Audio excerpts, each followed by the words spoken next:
สวัสดีครับยินดีต้อนรับสู่ช่อง ATS Channel นะครับกับพบกันอีกครั้งกับการ reaction ครับผมวันนี้อยู่กับพี่แฮมนะครับผมกับการ reaction ซีรีส์เรื่องนะครับ Fallen Brother Series นะครับผมมาถึง EP ที่ 9 แล้วนะครับผมเหลืออีก4ตอนสุดท้ายนะครับผมตอนนี้ก็เข้าสู่ช่วงสุดท้ายแล้วเขาเรียกว่าองค์ที่3แล้วนะครับผมก็กำลังเข้มข้นเลยนะฮะความรักของทั้งคู่นะมันเหมือนอุปสรรคต่างๆนานาที่รอคอยอยู่นะครับรวมถึงการตัดสินใจของตัวละครนะครับว่าตกลงฟาลันเนี่ยกับตัวของเชอร์เบตเนี่ยความรู้สึกของเขาเป็นยังไงกันแน่นะครับตกลงความรักครั้งนี้มันจะไปต่อได้ไหมนะครับและที่เราเป็นอยู่ตอนนี้มันเรียกว่าความรักหรือเปล่านะครับเดี๋ยวเรามาติดตามกันต่อแล้วกันนะครับผมกับฟารันรักนะครับก่อนอื่นเลยขอบคุณทางเซฟสตูดิโอนะครับผมและก็ขอบคุณทางกากาอุลาลาที่อนุญาตทำเรีแอคชั่นได้นะครับเดี๋ยวไปดูกันเลยครับผมกับฟารันรัก The Series ครับผม EP ที่ 9 ครับผมเวลาปิงมันหายไปอ่ะมึงไม่ใช่เหรอวะที่เป็นคนตามหามันเจอไอ้แท็บกูขอโทษนะเว้ยที่น้องน้ำหวานไปหากูที่ห้องมึงอ่ะกูรู้นะว่ามันเป็นพื้นที่ส่วนตัวของมึงไม่อยากให้ใครมาวุ่นวายเพราะคนเดียวที่กูอยากให้มา คือมึงแท็บเชื่อขาหักเลยเหรอเชื่อแค่ข้อเท้าพลิกเองพักคืนนี้พรุ่งนี้ก็หายแล้วมิ้นแสดงออกแบบนั้นกับเชอได้แต่กับเราอะถ้ามันจะทำให้เกียร์ต้องอึดอัดแบบเนี้ยเราว่าเราอย่าเพิ่งเริ่มต้นความสัมพันธ์กันดีกว่าเพื่อนเชี่ยแล้วเขาจูบกันวะต่อไปพวกมึงก็เอากันได้ใช่ปะถ้าเราเริ่มทะเลาะกันแค่เรื่องเล็กน้อยอะเราจะมีความสุขได้ยังไงวะแต่เรื่องเล็กๆที่มึงว่าอาจจะเป็นเรื่องใหญ่ของไอ้ฟ้าลั่นมันก็ได้นะเว้ยระหว่างทางของความรักไม่มีใครสามารถรู้ได้ว่าจะเกิดอะไรขึ้นบ้างความสุขและความทุกข์ปะปนกันไปจนไม่อาจแยกได้ว่าส่วนไหนจะมากกว่ากันแม้ความทุกข์จะสร้างความเจ็บปวดให้กับรักนั้นแต่เราก็ไม่อาจปฏิเสธได้ว่าเรายังต้องการมันอยู่ไม่ว่าสิ่งใดจะผ่านเข้ามาให้กระทบใจนั่นคือสิ่งที่เราต้องสู้เพื่อให้รักนั้นยังคงอยู่กับเรา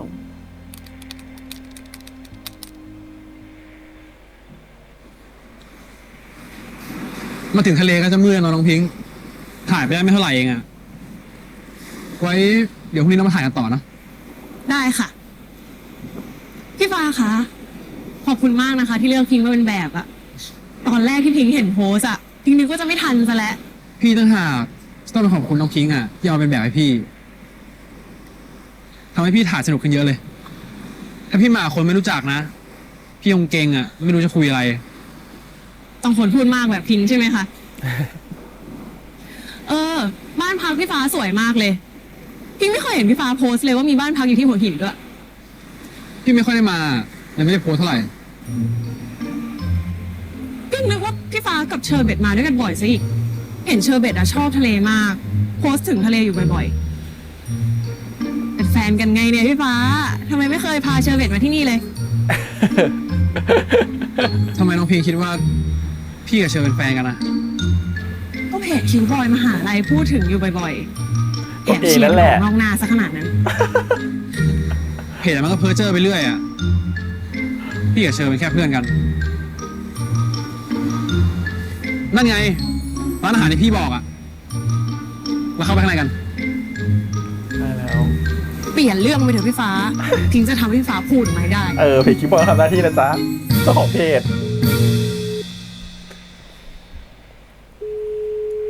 คู่นี้มาคู่นี้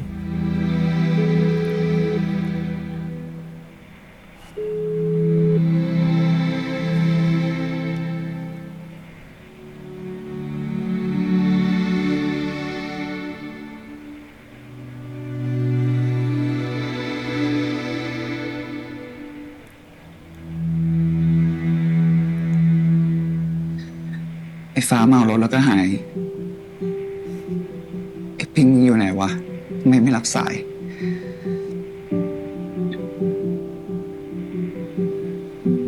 มาทะเลกันหมดแล้วฉันว่าอยู่ที่เดียวกันหมดแหละ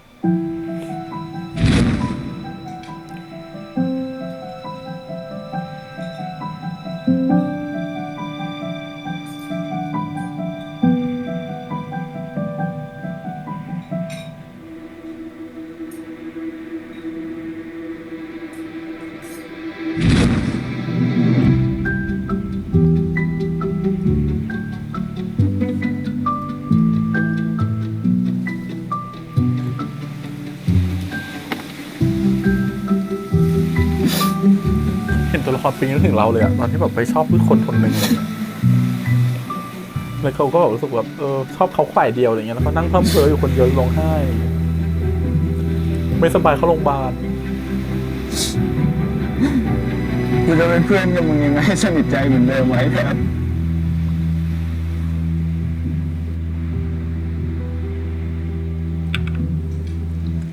เฮ้ย พอแล้ว เดี๋ยวคืนนี้ก็นอนปวดตีนไม่ได้นอนหรอกมึง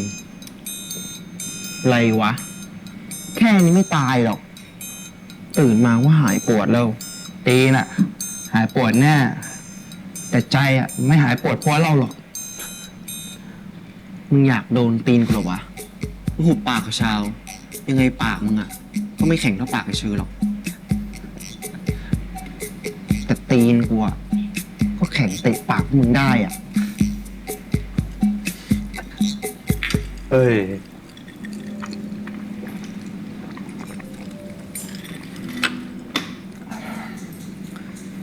เชอความแข็งกระด้างน่ะ ไม่ทำให้ความรักอ่อนลงเลยเว้ย มีแต่ทำให้มันพัง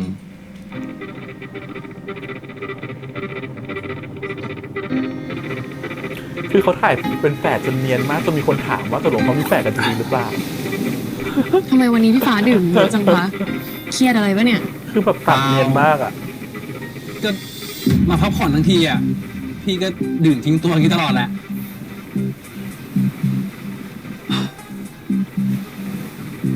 ถ้าพี่ฟ้ามีเรื่องอะไรไม่สบายใจอ่ะพี่ฟ้าคุยกับพิงค์ได้นะคะ บางทีถ้าเราเก็บเรื่องนั้นมาคิดไว้คนเดียว มันก็จะเห็นแต่มุมมองตัวเอง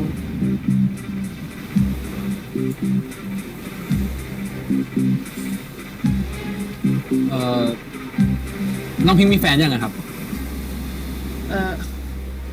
ยังค่ะ แต่พิงค์เคยมีนะแฟนอะแต่ว่าตอนนี้ขอพักก่อน ทำไมอะน้องพิงค์ทั้งสวยทั้งน่ารักขนาดเนี้ยทำไมไม่อยากมีแฟนนะครับ พิงค์รู้สึกผิดกับตัวเองอะค่ะพี่ฟ้า ตอนที่พิงค์มีแฟนนะพิงค์อะขี้ระแวงงอแงมาก แถมอะไรไม่ได้ดั่งใจนะพิงค์ไม่ยอมเลย แล้วก็ขี้หึงสุดๆด้วย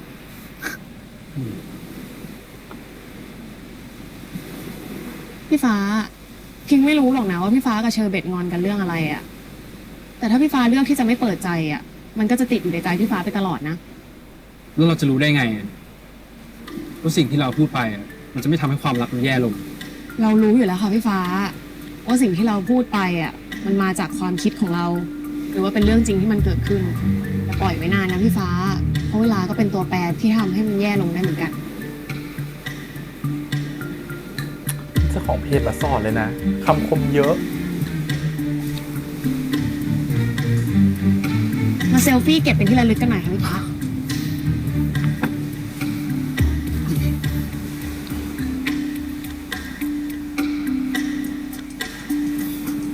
ไงวะ3 นิ้วเหรอ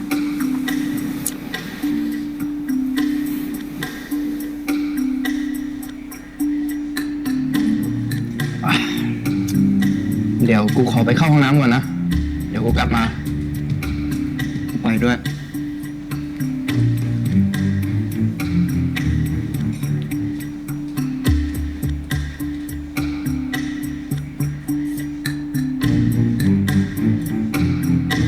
ผู้หญิงชุดแดง โอเคนึกว่าอะไร ต้องพูดยังไง ให้ได้ยินเสียงของหัวใจที่รู้สึก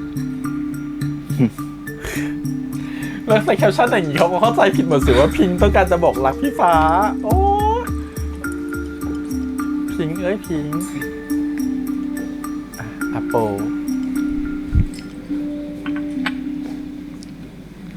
วันดีเชอร์รอโปนะ ขอไลน์หน่อยได้ไหมอ่ะ คือเพื่อนเรามันชอบอ่ะ แต่มันไม่กล้ามาขอเอง มันกลัวเชอไม่ให้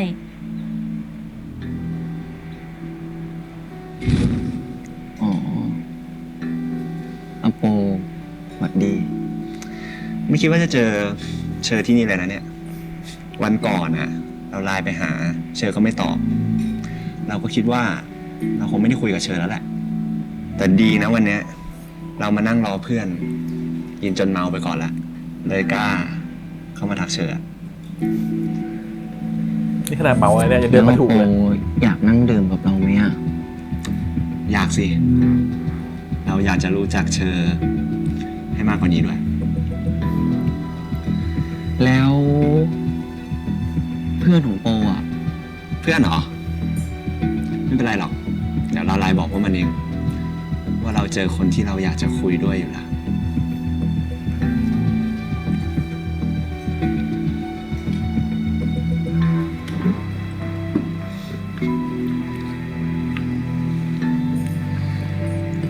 เชิญมันก็แซ่บหน่อย เฮ้ย เขาคือใครวะ ไม่รู้ว่ะ แต่กูว่าไอ้เชอแม่ง ต้องคิดทำอะไรไม่ดีอีกแน่เลย อยู่คิดว่าไอ้เชอร์กำลังจะมีแฟนใหม่แล้วเหรอ ไม่ใช่ ก็ขออย่าให้เป็นอย่างที่กูกับมึงคิดไว้เลย ชมตัวหนักนี้นี่พี่ฟ้า เขาเห็นรูปสองคนนี้ไงเขาก็อยากจะแบบเอาคืนไง แล้วแค่นี้ก็เมาแล้ว โอ้ยประชดประชันกันไป โหร้านนี้ดีอ่ะ มีเตียงนุ่มๆให้นอนด้วย ถึงห้องแล้วพี่ฟ้า พักผ่อนก่อนละกัน เดี๋ยว ฟ้า พรุ่ง อยา นี้ กกับ สติ พิง เรา แล้ว ค่ กั อน ยคุ พิ ยกัน ษผี นะคะ นะพิษผีเลยนะโอ้ อะไรเนี่ยพี่ฟ้า ฟ้าเห็นไหมใครอีกฉันว่านะซีรีส์เนาะซีรีส์ละครโอ้ย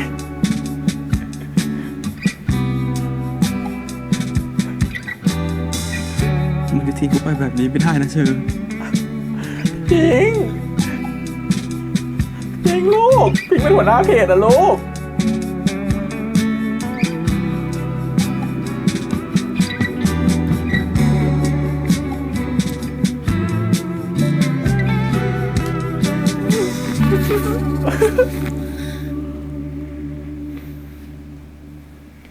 น้องพิงค์ สมควร สมควร น้องพิงค์พี่ขอโทษอ่ะ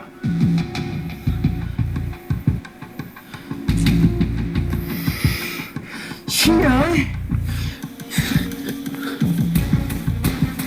พี่ฟ้า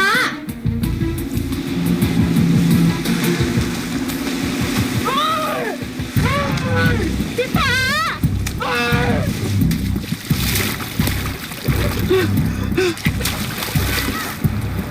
เอาได้แล้ว พี่ฟ้า พิงรู้ว่าพี่ฟ้าไม่ได้ตั้งใจ พี่ฟ้าแค่คิดว่าพิงเป็นชาเบ็ดใช่ไหม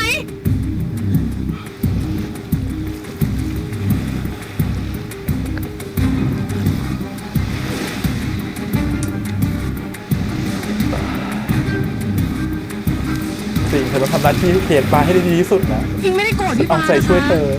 ที่ตกไปอ่ะ พิงก็แค่ตกใจ พี่ขอโทษน้องพิงค์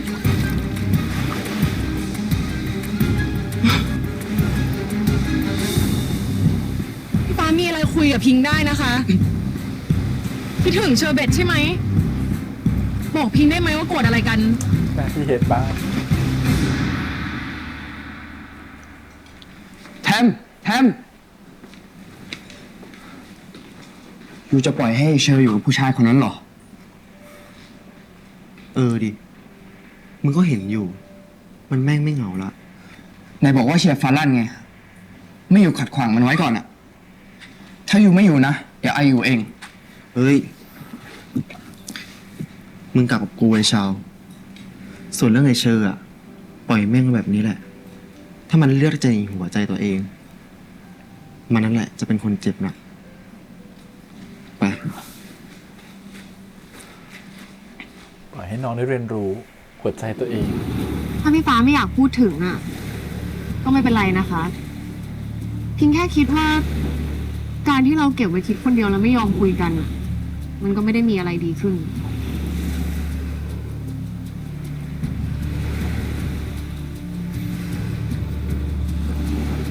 พี่ยอมรับนะว่าพี่ไม่ได้คิดกับเชอร์เบตแค่เพื่อนอะแล้วพี่ก็รู้สึกไม่โอเคเลย ที่เห็นเชอร์จูบปิ้นแบบนั้นนะถึงมันจะเป็นแค่ที่หน้าผากไม่ใช่ที่ปากก็ตาม มันไม่แปลกเลยพี่ฟ้าที่พี่ฟ้าจะหึงอ่ะ เห็นปะขนาดน้องพิงยังหึงเลย จะไม่ให้พี่คิดมากได้ไงอะ แต่พิงว่าเรื่องนั้นอาจจะไม่ใช่ปัญหาหลักก็ได้นะพี่ฟ้า เชอร์เบตอาจจะคิดว่าเพราะความไม่เชื่อใจกันพี่ฟ้าเลยต้องมานั่งคิดมากอย่างเงี้ย แต่เชอทำตัวแบบนั้นอะจะให้พี่เชื่อใจได้ไงอะ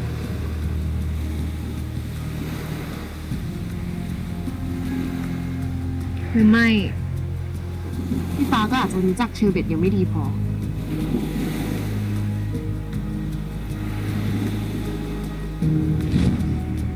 เฮ้ย เดี๋ยวดิ มึงยังไม่บอกชื่อกูเลยอะแล้วเราติดต่อกันได้ไงอ่ะ ไม่จำเป็นอะแค่วันไนท์สแตนรู้จักปะ ก็อาจจะเป็นอย่างที่น้องพิงว่าก็ได้จะเอาอะไรมากกับความสัมพันธ์ที่เริ่มต้นด้วยการวันไนท์สแตนมันก็ต้องจบแบบนี้อยู่แล้ว แต่มันก็ไม่ได้จบแค่คืนนั้นไม่ใช่เหรอคะพี่ฟ้า พี่ฟ้ากับเชอร์เบตก็ยังเจอกันบ่อยกว่าจะเรียกว่าเป็นวันไนท์สแตนแล้วด้วยซ้ำเพราะมันคือความรู้สึกดีๆ ความรู้สึกดีๆที่กำลังจะพัฒนามาเป็นความรัก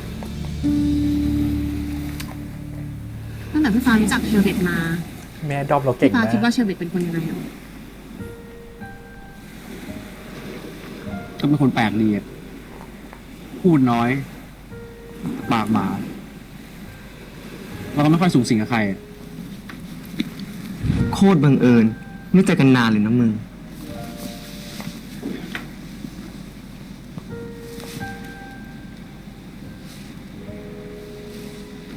ว่าจะโทรหามึงพอดีเลย พากูไปกินข้าวหน่อยดิ กูหิวอะส่งโลมานะ เจอกัน เชออยากเจอกูอ่ะ บอกว่าหิวข้าว กูเลยนัดไปที่ร้านประจ แต่เชอก็มีอะไรให้พี่สะพายตลอดนะแล้วก็ทำให้พี่ยิ้มได้ด้วยแบบที่พี่ไม่คิดว่าคนที่แข่งกระด้างอย่างเธอจะทำ เห็นไหมพี่ฟ้า บางทีอ่ะความสุขมันก็ค่อยๆเข้ามาทีละนิดแหละ พิงรู้จักเชอร์เบตมาตั้งแต่ตอนเข้ามหาลัย เคยเรียนวิชาเดียวกันด้วย พิงไม่เคยเห็นเชอร์เบตจะคบใครสักคน แถมมีแต่คนบอกว่าคนที่จะเข้าหาเชอร์เบตได้ ก็ต้องวันไนท์สแตนเท่านั้น แล้วน้องพิงไม่คิดบ้างเหรอว่าเชอคบกับปิ้นอะ โหพี่ฟ้า ถ้าเชอร์เบตคบกับปิ้นจริงๆอะนะปิ้นไม่อยู่เฉยๆหรอกข่าวพี่ฟ้ากับเชอร์เบตดังขนาดนั้นอะแถมแฟนคลับในเพจนะก็เชียร์กันหนักมาก ขนาดนั้นเลยเหรอ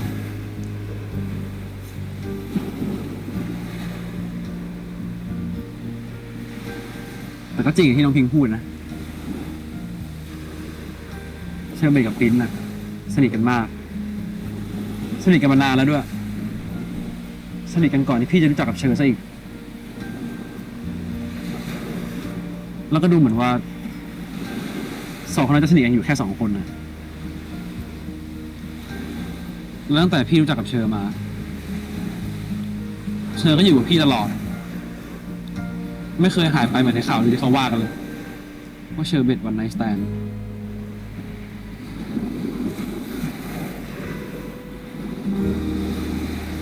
พิงว่าพี่ฟ้าลองให้โอกาสเชอร์เบตได้ปรับตัวดูสิคะบางทีตอนเนี้ยเชอร์เบตอะอาจจะกำลังพยายามทำในสิ่งที่เขาไม่เคยคิดจะทำอยู่ก็ได้นะ ใช่คือการมีอะไรกับอาโกเพื่อประชดเธอ ใช่ใช่เลยเธอเราเก่งมาก ไม่เคยคิดจะทำเนี่ยก็จะทำเนี่ย เหมือนทะเลตอนนี้ใช่ไหมน้องพิงที่มันทั้งมืด แล้วก็ดูน่ากลัว แต่เราก็รู้ในใจอยู่เสมอเนาะ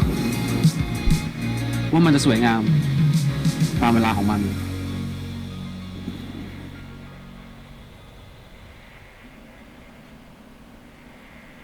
กูอยากให้มึงลองคบกับมันดูนะ ไม่ใช่แค่มึงให้โอกาสมัน แต่มึงกำลังให้โอกาสหัวใจตัวเองด้วยเชอ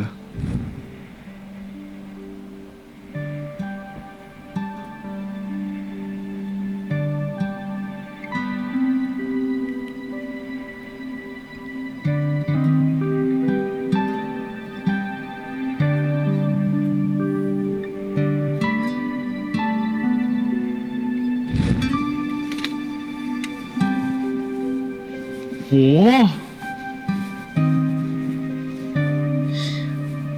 นี่เขาทำงานมึงจริงเหรอวะเนี่ย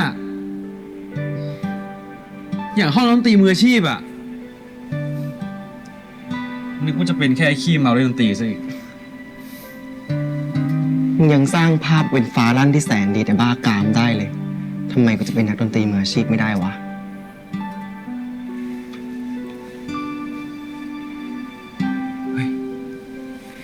สอนเล่นกีตาร์หน่อยดิ มึงจะเอาสมองส่วนไหนจำคอร์ดวะ ในหัวมึงอะมีแต่เรื่องรามก ก็ใช้หัวใจที่กูมีมึงจดจำไง กูว่านะ มึงอย่าเล่นดนตรีเลยเถอะ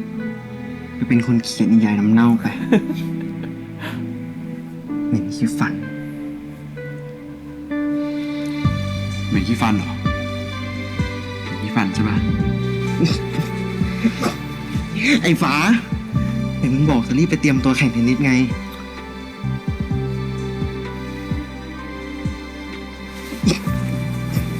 ฟ้า ฟ้า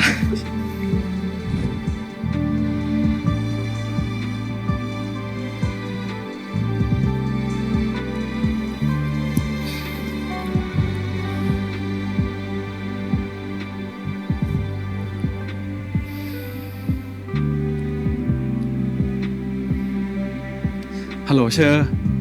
ยังไม่นอนใช่ไหมทำอะไรอยู่อ่ะ กู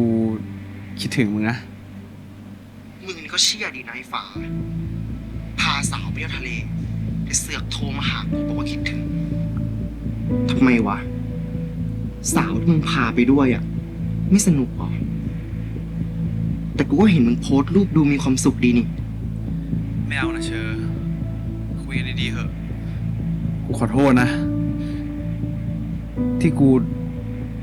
ขี้หึงเกินไปอ่ะ แล้วก็คิดมากจนไม่ยอมถามอะไรมึงก่อนเลยอ่ะ มึงเมาใช่ปะหรือสาวที่มึงพาไปด้วยไม่มันวะไอ้สับสนมันจะเอาหน้าหรือเอาหลังดีอะฟ้า เชอร์กูรู้นะเว้ยว่ากูผิดอ่ะ กูก็แค่ไม่อยากให้มึงทำแบบนั้นกับใครอ่ะ จนกูลืมคิดไปว่าปินคือเพื่อนที่สนิทที่สุดของมึงอ่ะ มึงกับกู ก็แค่เฟรนด์วินเป็นฟิกกัน มึงจำไม่ได้เหรอฟ้า เชอร์อาบน้ำเสร็จแล้ว อโป เชอร์มึงอยู่กับใครอ่ะ เชอร์เชอร์เชอร์ เข้ากรุงเทพคืนนี้เลย ฉันว่าสั่งเมาแล้วไปแล้วปะ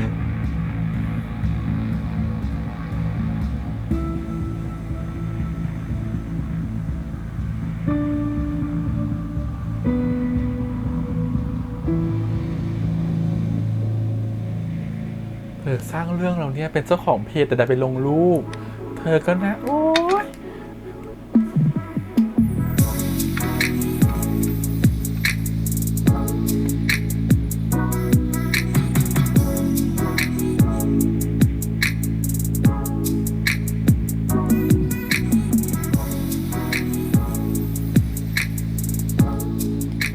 น้องพิงน้องพิงน้องพิงเปิดให้พี่หน่อยน้องพิงน้องพิง เกิดอะไรขึ้นครับพี่ฟ้า เราต้องกลับกรุงเทพวันนี้เนี่ยน้องพิงไปเดี๋ยวพี่เล่าให้ฟังบนรถ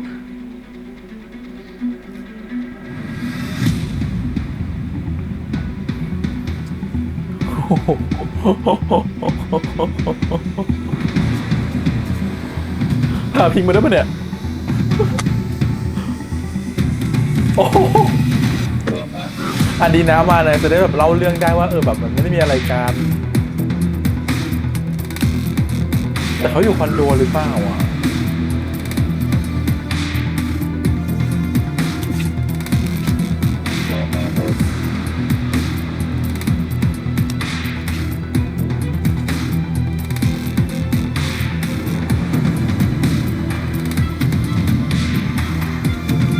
จริงจะมีความงงๆอยู่ว่าตอนนี้เกิดอะไรขึ้น แต่เราเชื่อว่าแม่ด้อมเรามีสติมากพอ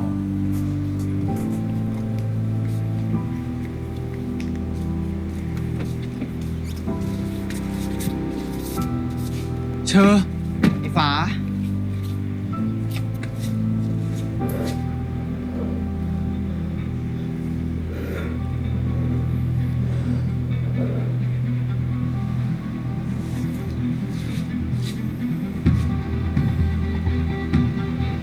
อัปโปเดินมา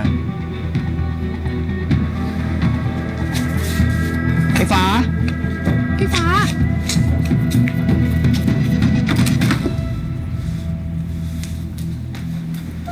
ขี้หึงสุดอะบอกเลยผู้ชายคนนี้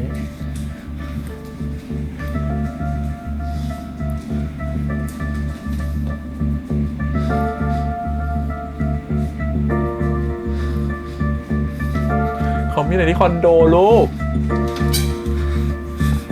มึงไม่ต้องหาหรอก เขาไม่ได้มาที่นี่ เชอ มึงไม่ได้มีอะไรกับเชื่อนั่นใช่ปะ มึงก็รู้คำตอบอยู่แล้วปะมึงจะถามเพื่ออะไรวะ อย่างน้อยกูได้ฟังจากปากมึงเองไง แล้วมึงคิดว่ายังไงอะ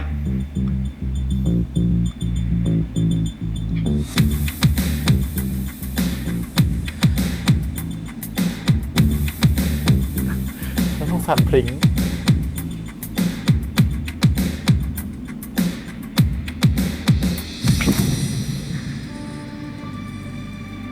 กูเชื่อใจมึงนะเว้ยเชอ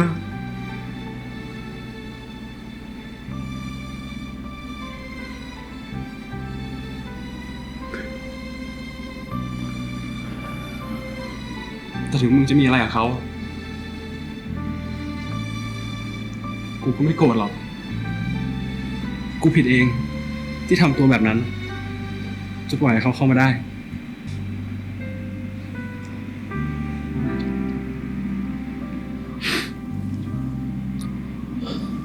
พอมึงโทรหากูอะ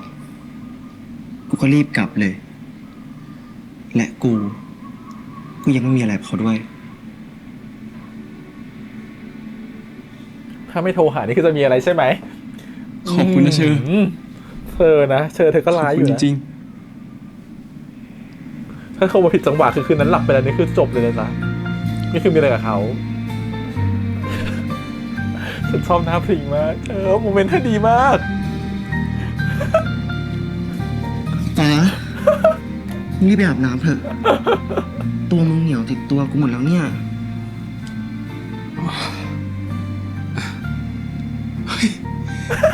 ลืมไปเลย เดี๋ยวกูกลับมานะ กูขอส่งน้องพิงที่บ้านก่อน ไม่เป็นไรเลยค่ะพี่ฟ้าไม่เป็นไรเลย เดี๋ยวพิงกลับเองได้สบายมากแบบไม่เป็นไรเลยพี่ฟ้ากับเชอร์เบตขึ้นไปอาบน้ำด้วยกันเถอะค่ะ เขาเรียกแรโมเมนต์ มันเป็นโมเมนต์หายาก เดินกลับได้ไม่เป็นไร เรา เล คือแน ยว หน้า ที่เราเห็นโมเมนต์นี้ก่อนใคร โอ้ยตายคุณไปอาบน้ำเลย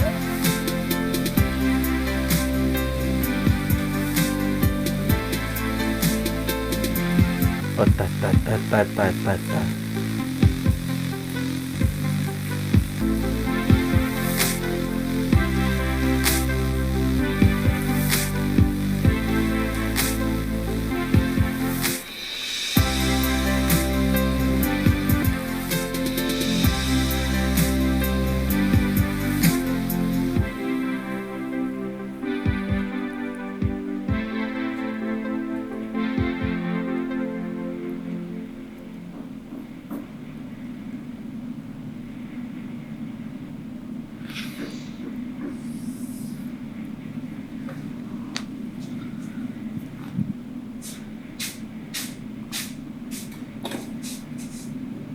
เกียร์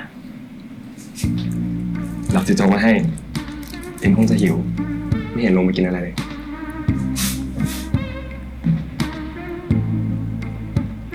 ขอบคุณนะ ที่อยู่ตรงเนี้ย ตั้งแต่เจอปีนนั้นเราก็ไม่เคยคิดจะไปไหนแล้ว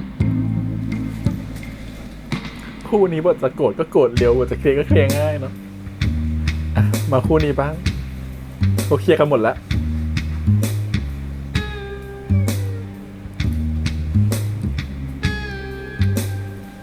เฮ้ยปิง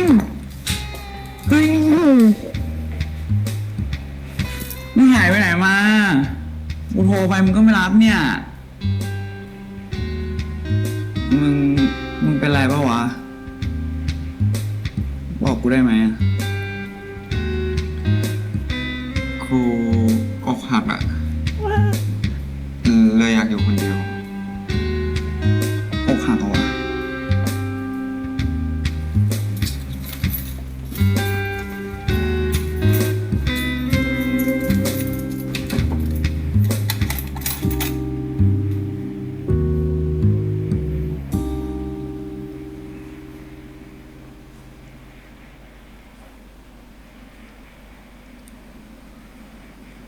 งั้นเล่าให้กูฟังได้ป่าวะ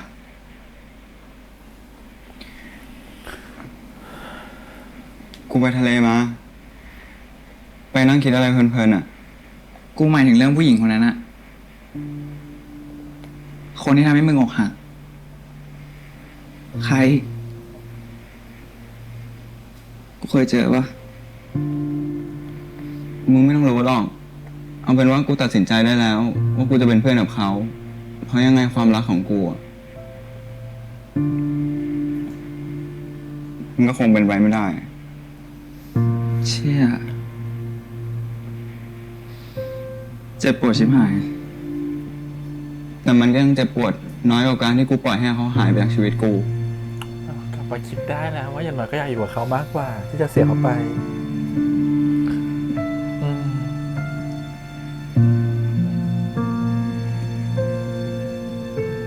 เรื่องมิตรภาพมากกว่าความรัก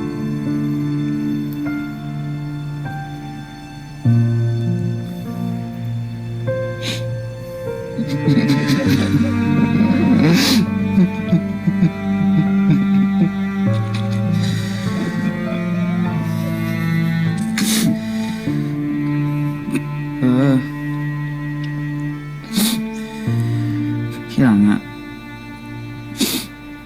มึงก็อย่าหายไปโดยไม่บอกกูอย่างนี้นะเว้ย กูเป็นห่วง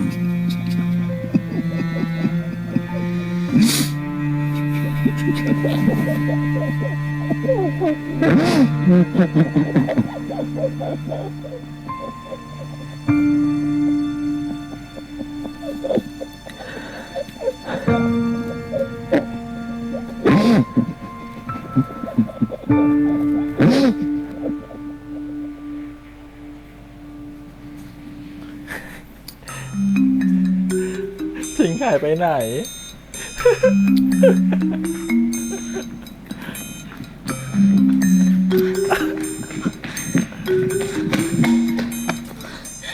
ป้าทุกคนพร้อมแล้วใช่ปะ เขาไปกินข้าวกันหมดแล้วแต่คิดว่าแกมาไม่ทันอ่ะ อ้าวแล้วทำไมแกถึงไม่บอกคนอื่นว่าฉันกลับมาตั้งแต่เช้าแล้วอะ ฉันบอกไปแล้ว แต่ทุกคนก็ไปกินอยู่ดี จะได้กลับมาประชุมยาวๆเลยไง ว่าแต่แกเหอะกินข้าวก่อนเปล่า ไม่หิวอะแค่เห็นพี่ฟ้าลั่นกับเชอร์เบตดีกันอะก็อิ่มทิพย์แหละ เดี๋ยวฉันไปเตรียมงานก่อนนะแก ถ้ายังไม่กินอ่ะ ก็เอาขนมไปรองท้องหน่อย ขอบใจนะแก สงสารป้าอยู่นะ เขาจะเห็นเราไหมเนี่ย พิงค์พี่ฟาลั่นเขาโอเคใช่ปะแบบเราทำงานต่อได้ใช่ไหม เขาก็แค่เฮิร์ตน่ะ แต่ว่าได้ที่ปรึกษาดีๆอย่างฉันไปอะก็ไม่มีปัญหาอยู่แล้ว แต่ว่าแต่วันนี้เขาจะมีแรงมาซ้อมไหมนะ เฮ้ยคุณไรทะลึ่ง ว่าแต่ แกไม่ได้มีอะไรพี่เขาใช่ปะเนี่ย แกจะบ้าเหรอไอ้ต้า ไม่มีเว้ยแต่จะว่าไป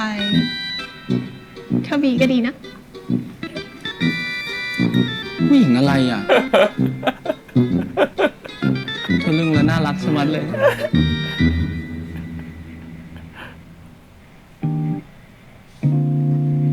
โอ้โหเสื้อผ้าคุณชายมาก แน่ใจนะว่าแดกได้อะ แดกได้ก็แดก แดกไม่ได้ก็ต้องแดก แล้วสรุปมึงจะไม่ไปให้กำลังใจกูซ้อมละครวันนี้จริงๆเหรอ พรุ่งเนี้ยมึงมีฟิตติ้งกับถ่ายโปสเตอร์ กูสัญญากับมึงแล้วไงว่ากูจะไป ส่วนวันเนี้ย กูขอปั่นงานโมเดลอาจารย์ก่อนเถอะ เชอมึงอย่าซนเหมือนเมื่อคืนอีกได้ปะวะ กูใจไม่ดีเลยอะกูไม่นึกสนุกเหมือนกับวันแรกที่เราเจอกันแล้วนะเว้ย กูรู้ว่ากูอะซน แต่กูก็รู้ว่ากูต้องเป็นเด็กดีของใคร มึงสัญญากูนะฟ้า ว่ามึงจะอดทนกับกูอะกูกำลังพยายามอยู่ กูสัญญา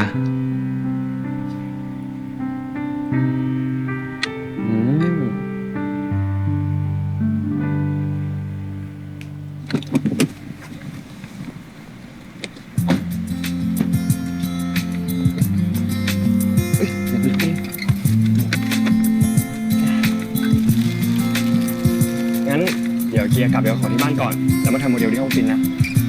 เราว่ากว่าจะทำโมเดลเสร็จก็คงดึกอ่ะเกียร์จะนอนค้างที่นี่ก็ได้นะ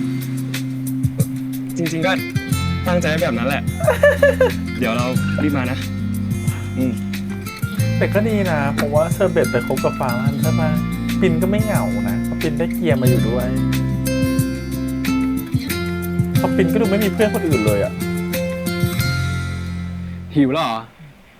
นี่กูซ้อมละครเสร็จพอดีอะกำลังจะรีบกลับ อ้าว อยู่มหาลัยแล้วเหรอ อ๋อ มีเรื่องในขอบโลกโอเคงั้นเดี๋ยวกูเดินไปหา แล้วนี่ขับรถมาปะเนี่ย ว่ะ จริงด้วย กูมีคนขับรถอยู่แท้ๆ ไม่น่าขับรถมาเลยกู โธ่หนูกู เอ็นดูสัตว์ งั้นเดี๋ยวเล่นที่ขับโลกเสร็จอะกูขับกลับให้เอง ส่วนรถกูอะเดี๋ยวกูให้แท็บขับกลับ มีเพื่อนนี่คือใช้ได้ตลอดเนาะ อ้าวพี่ฟ้ากำลังจะกลับแล้วเหรอคะ ครับ ใครอีกเนี่ย งั้นคืนนี้ไปดื่มกับพายไหมคะ โทษทีนะครับ วันนี้ทีมงานกาแฟนะ ค่ะกลับดีๆนะคะ นึกว่าจะมาไผ่อีกแล้ว ก็แค่แฟนปะ เป็นได้ก็เลิกได้ ใครแคร์ คนไม่คิดอย่างนี้กันเยอะเนาะ เดี๋ยวเอาฉันออกคุยข้างนอกทำไมเนี่ย อะไรมองใคร ไอ้ตาฉันไม่ไว้ใจน้องพายเลยนี่แหละ แกเห็นสายตาที่มันมองพี่ฟ้าปะมันไปหาเด็กจากไหนมาช่วย ชื่อใคร มัน ไผ่ด้วยนะไผ่กับพาย พิงค์ใจเย็นนะ น้องพายใช่ไหม เขาเป็นเด็กคณะเรา การที่เขาจะมาช่วยงานละครมันก็ไม่แปลก แกตื่นตูมไปเปล่าและอย่างพี่ฟ้าเนี่ยจะอะไรเขานักหนา นี่ไอ้ตากว่าฉันจะช่วยพี่ฟ้าลั่นกับเชอร์เบตคืนดีกันได้ มันไม่ใช่ง่ายๆนะเว้ย แกคิดว่าฉันจะให้น้องพายอะไรเนี่ยมาปวดง่ายๆคนเหรอ อ่ะ คืออย่างที่แกคิดว่า ถ้าพี่ฟ้าลั่นเขารักกับเชอร์เบตจริงๆ ต่อให้มีน้องไผ่สัก100 คนอ่ะ มันก็ทำอะไรไม่ได้ปะ โอ๊ย แกเนี่ยมันไม่เข้าใจอะไรเลยจริงๆ คนแบบนี้มันน่ากลัวนะเว้ย อ่ะ แล้วแกจะให้ทำไง ให้ไล่น้องเขาออกจากโปรดักชันไปเลยปะล่ะ แยกแยะหน่อยพิงค์ ฉันก็ไม่ได้หมายความว่าอย่างนั้น แต่แกต้องช่วยฉันเฝ้าระวังไอ้น้องพายอะไรนี้ด้วย อย่าให้มายุ่งวุ่นวายกับพี่ฟ้าเกินไป เพราะแกเคยบอกว่าจะช่วยฉันจำได้ไหม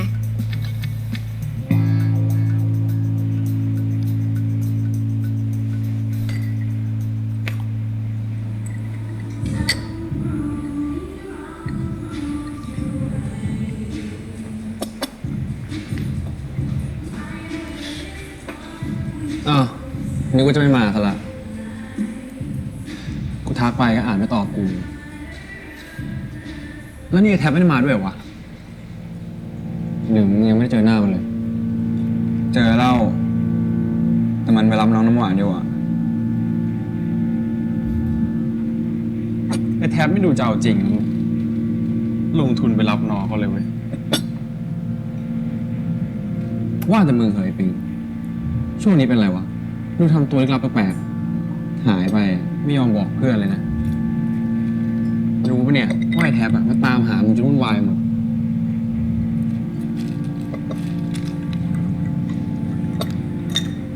ฟ้า กูไปเซ็ตเครื่องดนตรีก่อนนะ จะขึ้นเล่นละ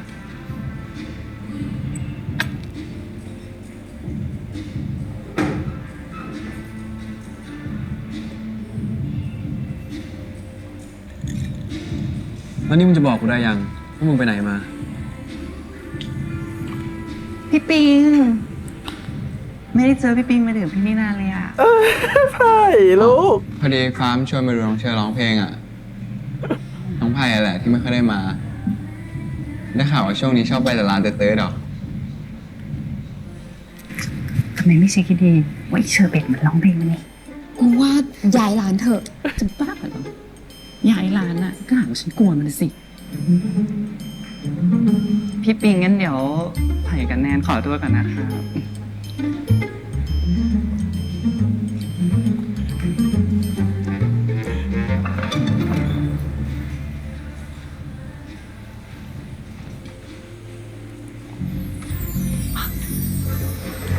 ขอบคุณค่ะ น้ำหวานก็ยังไม่เป็นน้ำค้างอีกเนาะเคยเป็นน้ำหวานอยู่นะ สวัสดีค่ะพี่ฟ้า พี่ปิง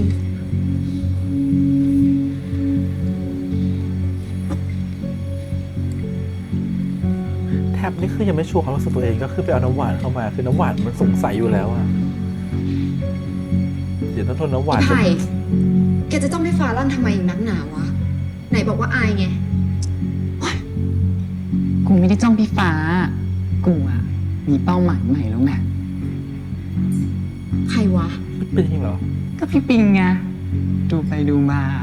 เขาก็หล่อน่ารักอยู่นะเว้ยแก มึงโอเคไหมวะไอ้ปิง กูโอเค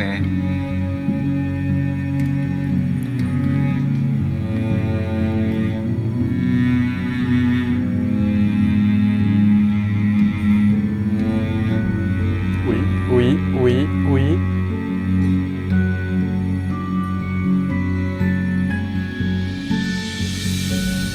แต่แทบต้องมีหึงแทบเธอจะรู้สึกยังไง พี่ปิงรู้จักกับไผ่ด้วยเหรอคะ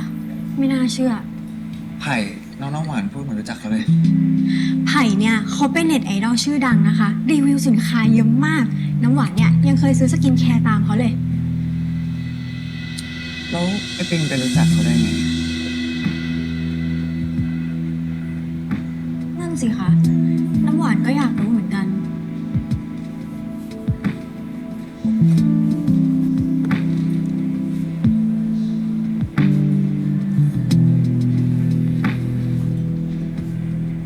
ต่างคนต่างมาชดกันไป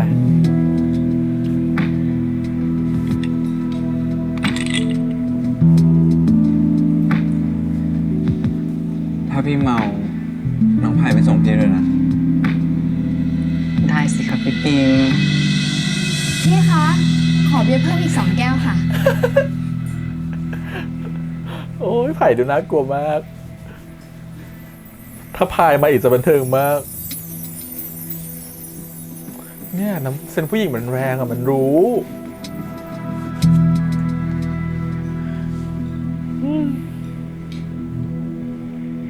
เรื่องไอ้ปิงกับไอ้แท็บเนี่ย กูก็รอดูอยู่ ว่าไอ้ปิงมันจะทำไงต่อ พี่ปิงชอบพี่แท็บเหรอ น้ำหวานอยากให้พี่ลองคิดดู พี่เลยรู้เลย ดีๆว่าใครกันแน่ที่พี่แท็บอยู่ด้วยแล้วมีความสุข ที่น้องน้ำหวานหมายถึง เคยปิงเหรอ ทำไมถึงเป็นแบบนี้วะ ไอ้แท็บมันจะคิดยังไงเนี่ย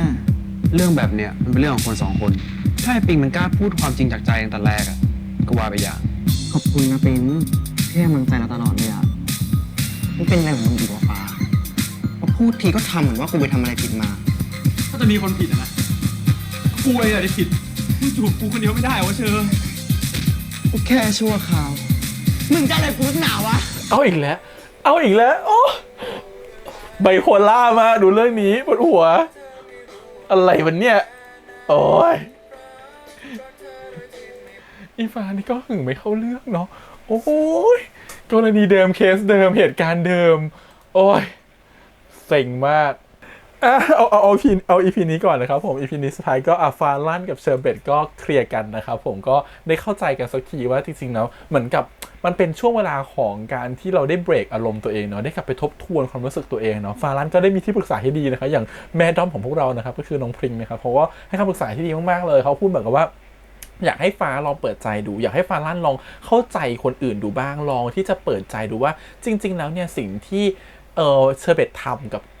น้องปรินซ์ที่เกี่ยวกับหอมและผามันก็ผิดแหละนะแต่การที่เราหึงเขาเพราะเราเข้าใจเขาน้อยไปหรือเปล่าเพราะเราไม่เข้าใจสิ่งที่เชอร์เบตเขารู้สึกหรือเปล่าเหมือนเรากำลังไม่เชื่อใจเขาหรือเปล่าและความไม่เชื่อใจมันเกิดจากการที่เรารู้จักเขาน้อยไปหรือเปล่าแล้วว่าตรงนี้คือคีย์เวิร์ดสำคัญมากเลยว่าบางครั้งการที่เราเชื่อใจกันน้อยลงหรือการที่เราเชื่อใจใครน้อยลงเพราะว่าเราเข้าใจเขาหมดหรือยังหรือเราเข้าใจเขาน้อยไปหรือเปล่าหรือเรารู้จักเขาดีพอหรือยังการที่คนเราไม่รู้จักกันดีพอทำให้เราสามารถตีความสัญญาณหรือว่าภาษากายหรือว่าภาษาพูดต่างๆได้ผิดไปนะฮะเพราะเราไม่รู้จักกันมากพอเราไม่รู้ว่าเขาชอบอะไรเราไม่รู้เขามีพื้นฐานนิสัยแบบไหนเราไม่รู้ว่าเขาเจออะไรมาเราไม่รู้เขาคิดกับเพื่อนแบบไหนหรือเราไม่รู้ว่าเขานิสัยจริงๆเป็นยังไงพอเรารู้จักกันน้อยไปทำให้เรามองอะไรในมุมของเรามองอะไรโดยการใช้ไม้บรรทัดของเราไปวางท่าคนอื่นมันทำให้เราเข้าใจคนอื่นน้อยลงนะครับสิ่งนี้มันคือสิ่งที่ฟารั่นกำลังเจออยู่เพราะว่าฟารั่นเอาสิ่งที่ตัวเองรู้สึกเอาสิ่งที่ตัวเองคิดเอาสิ่งที่ตัวเองเข้าใจประสบการณ์ที่ตัวเองมีไปตัดสินคนอื่นนะครับโดยที่เราไม่รู้จักเขามากพอจริงๆแล้วเนี่ยต้องบอกว่าระหว่างตัวฟารั่นกับเชอร์เบตรู้จักกันน้อยมากนะครับเพราะว่ามีเจอกันทีก็เรื่องเซ็กเนาะเขายังไม่มีพื้นที่ในการเรียนรู้เรื่องราวของกันและกันเลยว่าอดีตของแต่ละคนเจออะไรมาเขาเจอเรื่องอะไรมาเชอร์เบตเป็นคนแบบไหนเชอร์เบตเป็นคนที่นิสัยยังไงเชอร์เบตมีโรคแบบไหนบ้างเชอร์เบตเจออะไรมาบ้างพื้นฐานครอบครัวเป็นยังไงคือเขาไม่เคยรู้เรื่องพวกนี้เลยนะฮะเพราะฉะนั้นทำให้เขาไม่รู้ว่าจริงๆแล้วความคิดหรือชุดความคิดของเชอร์เบตเขาเจออะไรมาเขาคิดแบบไหนมันกลายว่าฟารั่นเขาตัดสินใจในมุมของเขาแบบฝ่ายเดียวมันก็เลยเหมือนเป็นการเห็นแก่ตัวหน่อยๆเนาะที่เหมือนกับว่าถ้าเธอไม่เป็นเหมือนที่ฉันคิดเธอไม่เป็นเหมือนที่ฉันต้องการเธอก็ผิดมันทำให้สิ่งนั้นเชอร์เบตมันรู้สึกว่าถ้าฉันจะเปิดใจให้ใครคนหนึ่งคนนั้นควรเป็นฟารั่นจริงหรอในเมื่อฟารั่นยังไม่เข้าใจในสิ่งที่ฉันต้องการเลยสิ่งที่ฉันเป็นเลยอะไรเงี้ยมันก็ทำให้เชอร์เบตมันต้องกลับมานั่งคิดกันตัวเองเหมือนกันว่าตกลงเนี่ยเราควรจะไปต่อกับฟารั่นไหมเราควรจะเปิดใจให้ฟารั่นจริงหรือเปล่าและไอ้ที่เรากลัวมาตลอดเนี่ยที่เราไม่กล้าเปิดไม่เคยมีความรักกับใครเลยเราไม่กล้าที่จะมีความรักจริงจังกับใครการที่เราจะเริ่มต้นกับฟารั่นคนแรกมันดีจริงใช่ไหมอย่างเงี้ยมันทำให้เชอร์เบตมันต้องตั้งคำถามเหมือนกันอะไรเงี้ยแต่พอมันได้กลับไปทบทวนตัวเองมีพี่มาเตือนนะครับผมมีอะไรต่างๆนานาที่อยู่รอบข้างคอยตักเตือนมันรู้สึกว่าเชอร์เบตมันก็ได้กลับมานั่งคิดนะว่าจริงๆแล้วความรู้สึกที่ไม่มีต่อฟารั่นมันก็ความรู้สึกรักนี่ว่ามันก็คืออยากจะให้เขารักเราอยากให้เขาเข้าใจเราอยากให้เขาอยู่กับเรานะครับผมแต่วันนี้ที่มันทะเลาะกันเพราะว่าฟารั่นไม่ได้เข้าใจเขาแล้วพอไม่เข้าใจเขามันก็ทำให้รู้สึกว่าเขาไม่มีคนที่เชื่อใจเขาในเมื่อเขาจะเปิดเผยความรักความรู้สึกให้กับใครคนใดคนหนึ่งแล้วเขาก็ต้องการคนที่จะเชื่อใจเขาเช่นกันแต่สิ่งที่ฟารั่นทำมันคือไม่เปิดพื้นที่ให้เขาอยู่ในนั้นหรือและไม่ได้เชื่อใจเขาด้วยมันทำให้รู้สึกว่าตกลงเนี่ยฟารั่นมันดีจริงหรือเปล่าอะไรเงี้ยทำให้เขานอยไปนะครับผมก็เลยเป็นเรื่องทะเลาะกัน EP ก่อนจนมันได้มาถึง EP นี้เนาะพอมันก็เปิดพื้นที่ให้ใครคนนึงเข้ามาเช่นอโปนะครับผมแต่พอต้องบอกก่อนเลยว่าถ้าเขาไม่ได้คุยกันหรือฟารั่นไม่ได้โทรไปหาเนี่ยมีสิทธิ์นะฮะว่าเชอร์เบตจะมีอะไรกับอโปวันไนท์สแตนด์อีกแล้วก็คือจะกลับมาเป็นคนแบบเดิมอีกแล้วนะฮะแต่ดีว่าพอเขาโทรมามันเป็นการสะกิดตัวเชอร์เบตว่าเขาโทรมาว่ะอย่างน้อยแสดงว่าเขาก็พูดความจริงกับเรานะเขายอมสารภาพความรู้สึกออกมาเขายอมบอกออกมาว่าเขาขอโทษยอมบอกออกมาว่าเขาผิดไปแล้วที่เขาแบบเขาอาจจะหึงเองเขาไม่เข้าใจเรามากพออะไรเงี้ยมันเลยเหมือนกับว่าเราก็อยากจะให้โอกาสเขาอีกสักครั้งหนึ่งเพราะลึกๆใจเราก็รักเขาเราแค่ต้องการให้เขาเข้าใจเราเท่านั้นเองพอเขาพูดดีกับเราพอเขากลับมาที่จะตั้งใจแก้ปัญหาร่วมกันมันเลยเหมือนกับว่าเชอร์เบตก็ยอมที่จะอ่อนลงก็เลยตัดสินใจที่จะไม่มีอะไรกับตัวอโปนะครับผมแล้วก็กลับบ้านแทนก็ไม่งั้นถ้าไม่โทรเอางี้ถ้าไม่โทรไปอาจจะกลายเป็นมีอะไรไปแล้วก็ได้นะอันนี้ไม่แน่ใจเลยแต่คิดว่าในมุมของเชอร์เบตอาจจะต้องการมีอะไรเพื่อประชดก็ได้เพราะตอนนั้นเข้าใจผิดฟารั่นอยู่เนาะที่พาพริ้งไปเที่ยวทะเลอย่างเงี้ยก็เข้าใจว่าแบบอะไรเนี่ยคือแบบอยู่ดีเธอก็ไปมีอะไรกับผู้หญิงคนนึงแล้วก็พาผู้หญิงคนนึงไปนอนกกหรือไปนอนแล้วเพราะว่ามองว่ามีแต่ฉันแล้วมันน่าเบื่อก็ไปหาผู้หญิงคนอื่นแทนฉันละกันอะไรอย่างเงี้ยมันก็มองแบบนั้นได้เนาะเวลาเราโกรธมันแบบสติสตังไม่มีหรอกมันก็คิดไปได้หลายเรื่องแหละแต่สุดท้ายก็คือมันก็มีสติขึ้นมาเพราะว่าฟารั่นโทรมาหาอะไรเงี้ยเช่นกันฟารั่นก็มีสติขึ้นมาทันทีตอนที่รู้ว่าเขาอยู่กับคนอื่นทำให้เข้าใจตัวเขาเองมากขึ้นทันทีว่าทุกวันนี้เขาเป็นวันนี้มันคิดมากกว่าเกินเพื่อนแล้วมันเกินเพื่อนไปนานแล้วด้วยมันเป็นอะไรที่รู้สึกว่าที่ฉันหึงเขาขนาดนี้เพราะว่าฉันรักเขาฉันห่วงเขาฉันอยากได้เขามาเป็นแฟนฉันอยากได้อยู่กับเขาฉันอยากเป็นคนเดียวของเขาอะไรเงี้ยมันก็เลยกลายเป็นพอได้รู้ว่าเขาอยู่คนอื่นปุ๊บรีบรุดมาถึงกรุงเทพเลยเพื่อจะรอดูว่าคนนั้นคือใครอะไรเงี้ยแต่สุดท้ายก็คือตัวของเชอร์เบตก็ไม่มีอะไรกับใครนะไม่มีอะไรกับใครทั้งนั้นอะไรเงี้ยก็เป็นเหมือนกับเราก็ชอบคำถามที่เขาถามกับฟารั่นไปว่าแล้วเธอเชื่อใจฉันไหมที่ฉันพูดอะไรเงี้ยชอบคำตอบที่ฟารั่นบอกแบบว่ามันแบบฉันเชื่อใจแต่ถึงให้เธอมีอะไรกับใครก็ตาม ฉันก็ยอมรับในความผิดของฉันเองที่ฉันไม่เข้าใจเธอมากพอแล้วฉันปล่อยให้คนอื่นเข้ามาแทรกแซงในความสัมพันธ์ของเราอะไรเงี้ยพอคุยกันได้เรียบร้อยมันก็เหมือนเคลียร์กันเนาะทั้งสองคนก็กลับมาดูดีกันเหมือนเดิมนะครับคบกันเหมือนเดิมเหมือนกับว่าเรื่องทะเลาะมันทำให้เราเข้าใจกันมากขึ้นว่าเราต้องปรับตัวเข้าหากันยังไงชอบประโยคที่เชอร์เบตบอกว่าฉันคงพยายามจะปรับตัวเข้าหาเธอมากขึ้นนะฉันจะปรับปรุงตัวเองขอเวลาฉันหน่อยอะไรเงี้ยเพราะต่างคนต่างรู้แล้วปัญหาคืออะไรฟารั่นถึงเรื่องอะไรเชอร์เบตจะไม่ทำอีกเพราะเชอร์เบตรู้แล้วนะครับผมแล้วก็รู้แล้วว่าถ้าเชอร์เบตเป็นแบบนี้ฟารั่นจะโกรธนะหรือว่าฟารั่นทำแบบนี้แล้วเชอร์เบตจะไม่โอเคต่างคนต่างจะเริ่มปรับไปสู่จุดที่สมดุลของกันและกันแต่ทีเนี้ยตัวใหญ่พีหน้าก็เริ่มเอาอีกแล้วทะเลาะกันเรื่องเดิมอีกแล้วคือแบบไม่จบเพราะว่าการรู้สึกว่าการที่มันไม่จบแสดงว่าสเตตัสมันไม่ชัดเจนเหมือนที่เราบอกไปมันยังไม่บอกว่าตัวเป็นแฟนกันสักทีมันเลยก็เลยไม่มีเส้นแบ่งเพราะว่าเรารู้สึกว่าการที่ตัวละครตัวหนึ่งยังไม่รู้สึกว่าเราเป็นแฟนกันจริงจังวันนี้รู้สึกว่ายังแบบลังเลอยู่เลยตกลงเป็นเพื่อนหรือเป็นอะไรกันหรือเป็นคนรักกันหรือเป็นแค่คนที่รู้สึกดีต่อกันพอสเตตัสมันไม่ชัดเจนมันจะรู้สึกระแวงตลอดเวลามันรู้สึกว่ากังวลตลอดเวลาเรานึกถึงตอนเรากับแฟนที่บอกว่าเปิดสเตตัสไม่ยอมเปิดเผยคบกันแบบไม่เปิดเผยวันหนึ่งเรารู้สึกว่าพอไม่เปิดเผยแล้วคนอื่นจะรู้ความสัมพันธ์ของเราไหมแล้วเราจะทำยังไงดีนะแล้วมันจะมีใครเข้ามาแทรกแซงความสัมพันธ์ของเราหรือเปล่ามันกลัวหมดเลยนะครับมันกังวลไปหมดเลยอะไรเงี้ยแต่สุดท้ายมันก็ผ่านจุดนั้นมาได้เพราะความเชื่อใจนะเพราะรู้สึกว่าเราต้องเชื่อใจเขามากๆถ้าเขาจะไม่มีอะไรกับคนอื่นจริงหรืออะไรเงี้ยบางทีมันก็ต้องแบบปิดหูปิดตาบ้างแล้วเราเชื่อใจเขามากเพราะว่าในเมื่อความสัมพันธ์ของเราที่มีต่อกันเป็นยังดีอยู่เนาะเราไม่รู้หรอกว่าอะไรที่มันเกิดขึ้นระหว่างทางแต่ในเมื่อความสัมพันธ์ทุกอย่างที่มันเกิดขึ้นณวันนี้โมเมนต์นี้มันยังดีอยู่สำหรับเรารู้สึกว่าแค่นี้พอแล้วเพราะฉะนั้นเราก็รู้สึกว่าโอเคเราเชื่อใจกันและกันดีกว่านะครับแทนที่จะมานั่งห่วงหรือมานั่งทะเลาะอะไรกันก็เลยคิดว่าฟารั่นกับเชอร์เบตก็เป็นแบบนั้นแหละแต่แค่2คนเนี่ยเขาดันแบบยังไม่มีสถานะที่ชัดเจนไงคือเขายังไม่ได้พูดกันอย่างน้อยๆเขาควรต้องพูดกัน2คนก่อนว่าคือไม่มีใครรู้เลยก็ตามเขาต้องบอกกัน2คนก่อนว่าเราเป็นอะไรกันเราเป็นแฟนกันนะ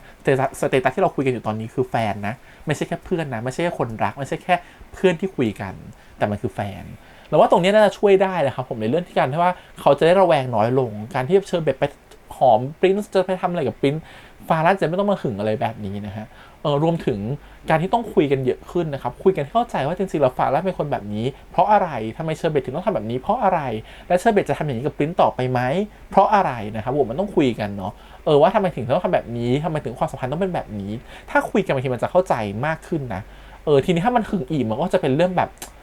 อารมณ์แบบขี้น้อยใจและขี้งองแงแล้วคราวนี้ก็ต้องคุยกันแล้วว่าถ้าเธอยังหึงแบบนี้มันต้องเป็นยังไงต่อไป step by step เนาะทีเนี้ยมันยังไม่ได้เริ่มสเต็ปแรกเลยครับมันยังไม่ได้คุยกันจริงจังว่าเราจะเป็นอะไรกันแน่ความสัมพันธ์แบบนี้เป็นอะไรกันแน่มันก็เลยกลายว่าสุดท้ายก็จะกลับมาวนกันที่เรื่องทะเลาะกันอยู่ดีต้องรอดูว่าเขาจะเคลียร์เรื่องนี้กันยังไงแล้วเขาจะเคลียร์ใจกันยังไงแต่ EP หน้าควรจะโฟกัสที่เรื่องปิงกับแท็บก่อนเพราะดู EP หน้าเหมือนกับฟารั่นกับเชอร์เบตจะเป็นที่ปรึกษาความรักแทนให้กับปิงกับแท็บนะครับผมเป็นเหมือนสายสืบแทนว่า2คนนี้มีความสัมพันธ์กันแบบไหนอะไรเงี้ยแล้วเขาน่าจะเข้าไปช่วยให้ความสัมพันธ์ของ2คนนี้ดีขึ้นนะฮะเพราะ2คนนี้ก็ยังไม่ได้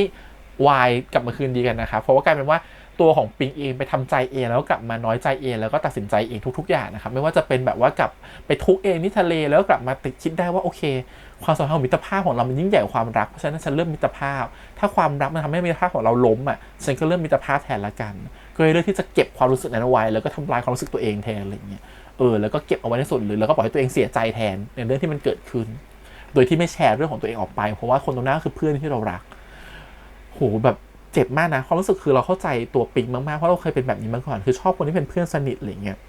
และสุดท้ายคือแบบเรารู้ว่ามันเป็นไปไม่ได้แล้วเพื่อนเราก็คงไม่ได้ชอบเราด้วยอะไรเงี้ยเพื่อนเราก็ชอบคนอื่นตลอดเวลามันก็มีอยู่โมเมนต์นึงที่รู้สึกว่ามันมีความหวังครั้งนึงรู้สึกว่าเฮ้ยวันนี้เขาเลิกกับแฟนเขารู้สึกว่าเขาจะต้องกลับเขาถ้าเขาต้องชอบเราแน่เลยถ้าเราทำดีกับเขาถ้าเราสึกเราบอกออกไปว่าเราชอบเขาต้องชอบเราอะไรเงี้ยแต่สุดท้ายคือมันก็ไม่ใช่เพราะว่าสุดท้ายเขาก็แบบเลิกกับแฟนแล้วก็ไปมีคนอื่นอีกอยู่ดีไม่ใช่เป็นเราอะไรเงี้ยมันเลยเหมือนกับว่าวันนั้นก็คือทุกอย่างพังทลายมากป่วยเข้าโรงพยาบาลเมาอะไรทุกอย่างต่างๆนั้นมันเกิดหมดเลยอะไรเงี้ยซึ่งทำให้เราคิดขึ้นมาได้ว่าจริงๆแล้วเราควรจะเลือกความสัมพันธ์ของเราเป็นแบบไหนเป็นเพื่อนกันหรือว่าจะเป็นแฟนกันหรือว่าจะเป็นแบบไม่ต้องเป็นเพื่อนกันอีกแล้วสิ่งที่วันนั้นเราตัดสินใจในวัยที่เป็นมหาลัยก็คือเราเลือกที่จะเดินออกมาดีกว่าทำไมถึงเดินออกมานะครับรู้สึกว่าการเป็นเพื่อนกันมันยากมากนะครับผมถ้าตอนนี้เป็นอาจจะเป็นได้ถ้าโตขึ้นมาหน่อยอาจจะเข้าใจนะเพราะว่าโตขึ้นมาหน่อยเราจะมีพื้นที่ ชีวิตของเราเยอะขึ้นเรามีพื้นที่ความสุขของเรามากขึ้นเรามีหลายๆส่วนให้เราได้คิดได้จัดได้ทำมากขึ้นนะครับเพราะฉะนั้นเรื่องความรักบางทีมันไม่ได้มีแบบ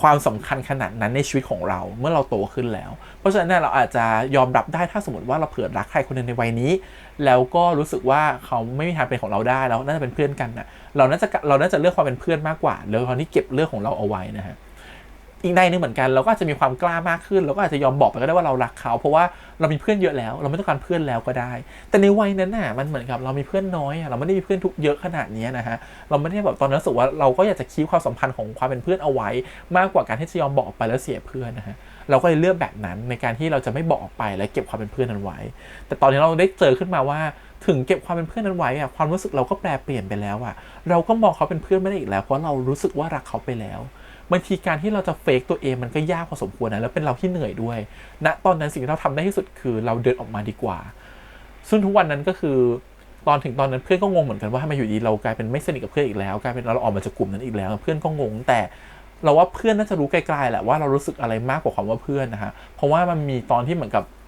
บโมเมนต์ของตอนที่เรียนจบอะเราก็ได้มาคุยกันประเด็นเรื่องนี้เหมือนกันแล้วเพื่อนก็เหมือนกับพูดในประโยชน์ที่เราคิดว่าเขาน่าจะรู้แหละว่าเรารู้สึกดีต่อเขาอะไรเงี้ยแต่เขาก็พูดประโยคที่ว่าไม่ว่าเธอจะเป็นยังไงแปลเปลี่ยนเป็นอะไรไปเรายังเป็นเพื่อนกันเสมอเรารู้สึกว่าการที่เราไม่ได้เป็นเพื่อนกันตอนนั้นน่ะมันเกิดจากตัวเราเองนะเพราะเขาอ่ะก็ทำใจลำบากเหมือนกันในเมื่อเราทำใจไม่ได้แล้วเราเดินออกมาเองถ้าเรายังทำตัวเหมือนเดิมต่อไปเราอาจจะเป็นเพื่อนที่ดีต่อกันจนถึงวันนี้ก็ได้แล้วพอเวลาผ่านไปมันอาจจะทำให้ทุกอย่างมันดีขึ้นก็ได้แต่กลายว่าเราเลือกที่จะเดินออกมาแล้วกลายเป็นเราเสียเพื่อนที่ดีคนนึงไปแทนมันไม่ได้เกิดจากเขาที่ทำให้เราเสียเพื่อนนะมันเกิดจากเราเองที่เลือกแบบนั้นแล้วการที่เราเลือกแบบนั้นนะมันทำให้เพื่อนเราก็ทำใจลำบากและทำตัวลำบากเหมือนกันที่อยู่ดีวันนึงจะไม่มีเราแล้วในชีวิตอะไรเงี้ยก็เป็นเรื่องที่น่าเศร้านะซึ่งเราก็ไม่อยากให้มันเกิดแบบนั้นอีกเพราะฉะนั้นเรารู้สึกว่าถ้าโตขึ้นมาเราคงรู้สึกว่าถ้ามีความรักที่มันเกิดกับเพื่อนแบบเนี้ยเราคงจะเลือกแหละว่าจะเก็บมันไว้เป็นเพื่อนหรือเราจะบอกไปเลยดีกว่าตั้งแต่วันแรกพอเป็นในมุมของปิงกับแท็บอะเราเข้าใจปิงมากๆว่ามันอัดอั้นน่ะมันบอกออกไปไม่ได้เช่นกันแท็บก็ยังไม่รู้ใจตัวเองเหมือนกันว่าจริงๆแล้วแท็บรู้สึกดีกับปิงแค่ไหนคนอื่นคนนอกสังเกตเห็นแล้วไม่ว่าจะเป็นฟารั่นหรือเชอร์เบตหรือจะเป็นน้ำหวานก็เห็นแล้วว่ามีความสัมพันธ์ที่มันมากกว่าคำว่าเพื่อนแหละแต่แค่ตัวของแท็บยังไม่เข้าใจความรู้สึกตัวเองเท่านั้นเองมันรอแค่การเข้าใจเนาะซึ่งมันคงจะออกมาแฮปปี้แหละเพราะว่าแท็บมันดันเป็นคนที่รู้สึกลึกๆว่าชอบปิงด้วยถ้าวันนี้แท็บมันออกมาว่าฉันชอบผู้หญิง 100% ฉันไม่ชอบปิงแน่นอนอ่ะวันนี้เรื่องอาจจะเฮิร์ตกว่านี้นะครับผมแต่พอในดูอย่างเงี้ยเรื่องมันก็พอจะมีปลายทางให้ออกอยู่ว่าจริงๆแล้วความรู้สึกของสองคนมันมีต่อกันอยู่แล้วมันรอแค่เวลาของการเปิดเผย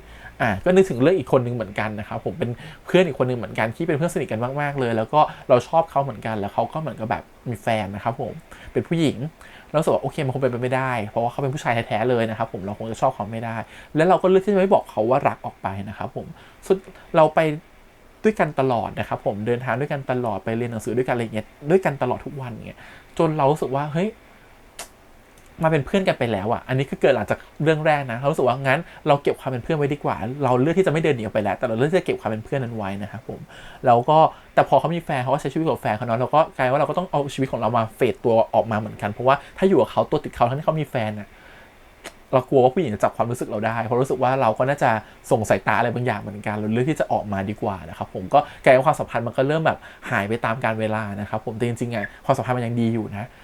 แต่ความพีคของมันคือเวลาต่อมาเวลาผ่านไปอ่ะเรากลับไม่รู้ว่าจริงๆเขาชอบเราเหมือนกันแต่เขาไม่กล้าบอกเรานะครับผมแล้วมันมีจังหวะที่เขาเลิกกับแฟนอ่ะแล้วจังหวะนั้นอ่ะคือต่างคนต่างอ้ำอึ้งกันอึกอักกันอ่ะสุดท้ายเขาก็คิดว่าเราไม่ชอบเขาก็เลือกที่จะมีแฟนใหม่เรารู้สึกว่าว่ะจริงๆบางครั้งบางครามอยู่ที่จังหวะเวลาของชีวิตนะถ้าวันนั้นวันที่เขาเลิกกับแฟนแล้วเราบอกเขาไปว่าเราชอบเขาเรารู้สึกดีต่อเขาอย่างเงี้ยมันอาจจะเป็นจังหวะเดียวกับที่เขาคิดได้เหมือนกันก็ได้ว่าเขาก็ชอบเราเหมือนกันอะไรเงี้ยเรารู้สึกว่าปิงกับแท็บก็คล้ายๆแบบนี้เหมือนกันมันรอแค่จังหวะที่เหมาะสมอะแต่วันนี้จังหวะมันยังวิ่งไม่เท่ากันมันยังไม่ถึงจุดที่จะบอกรักกันอะไรเงี้ยเนี่ยมันถึงเวลาที่เหมาะสมอ่ะเดี๋ยวทั้งสองคนจะรู้ตัวเองว่าอันนี้คือเวลาที่เหมาะสมแล้วบอกรักกันแล้วแต่เราก็เชื่อว่าด้วยความที่เป็นซีรีส์เนาะมันคงทำมันสองคนนี้มันคงเจอเวลาที่เหมาะสมแล้วก็ถึงเวลาที่มันได้บอกกันจริงๆแต่ในความชีวิตจริงมันอาจจะไม่มีเวลาแบบนี้ก็ได้นะมันจะคลาดเคลื่อนกันไปตลอดเวลาก็ได้เพราะฉะนั้นมันก็คงต้องแบบรู้สึกอะไรบางทีมันก็ต้องบอกออกไปเนาะเพื่อจะไม่เสียดายโอกาสที่มันเกิดขึ้นเพราะว่าเราเชื่อเสมอว่า ถ้าเราได้บอกออกไปถึงให้เสียเพื่อนก็คิดซะว่าเขาเป็นเพื่อนที่ไม่ได้เกิดมาคู่กับเราแต่ถ้าบอกออกไปแล้วมันกลายเป็นคู่กันมันอาจจะได้คู่กันก็ได้ถ้าบอกออกไปแล้วต่างคนต่างแบบว่าไม่ได้ชอบแบบไม่